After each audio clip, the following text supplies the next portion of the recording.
Баршаңызға қайырлы күн, каналыма қош келдіңіздер. Бүгін сіздерге қазақтың ұлттық десерті жент дайындайтын боламыз. Яғни талқаннан әдемі, тәтті десерт дайындаймыз. Көп адамдар жент дайындауды өте қиын деп ойлайды, сөйтеді магазиннен сатып алып жатады. Білесіз бе, магазиннен сатып алғаннан 4-5 есе арзанға түседі, өз қолыңызбен жасасаңыз. Мінекей 1 килограмм талқаннан мен 200 граммын ғана қолдандым. 200 грамм талқаннан бізде бір үлкен тарелка жент шықты. Мінекей талқанды өлшеп алдым. Осының үстіне 200 грамм талқанға 80 граммдай қант қостым. Менде шамалы асып кетті. Тәттіні қалайтын болсаңыз, көбірек кішкене қоссаңыз болады. Сары май бөлме температурасында 150-160 граммдай қосылды.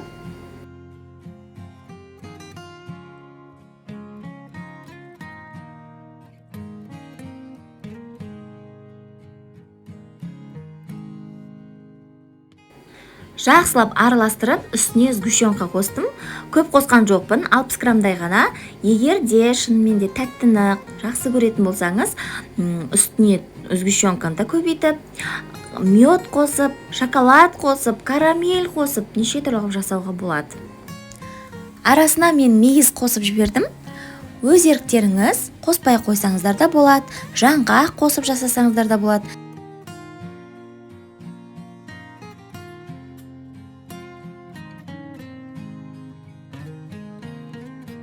Осылай қолмен дөңгелектеп формаға келтіріп алдым.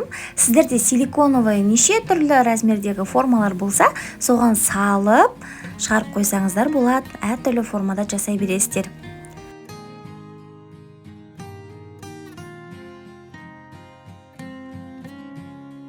Екінші түрі мынандай домалақ менде форма бар. Осының ішіне кішігірім талқанымызды салып, 4 бұрыштап турап шықтым. Олай да өте әдемі көрінеді.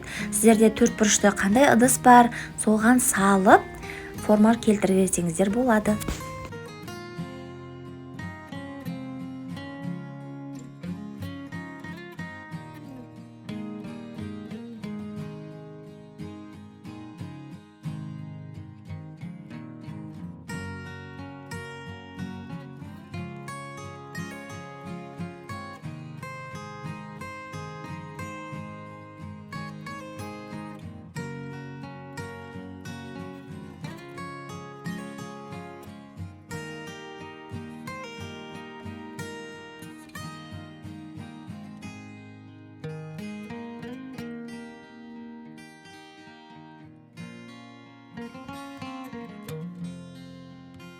Мінекей жентіміз дайын. Енді 1 сағаттай уақытқа тоңазытқышқа қойып қойсаңыздар, әдемі қалыпта ұстап тұрады өзін.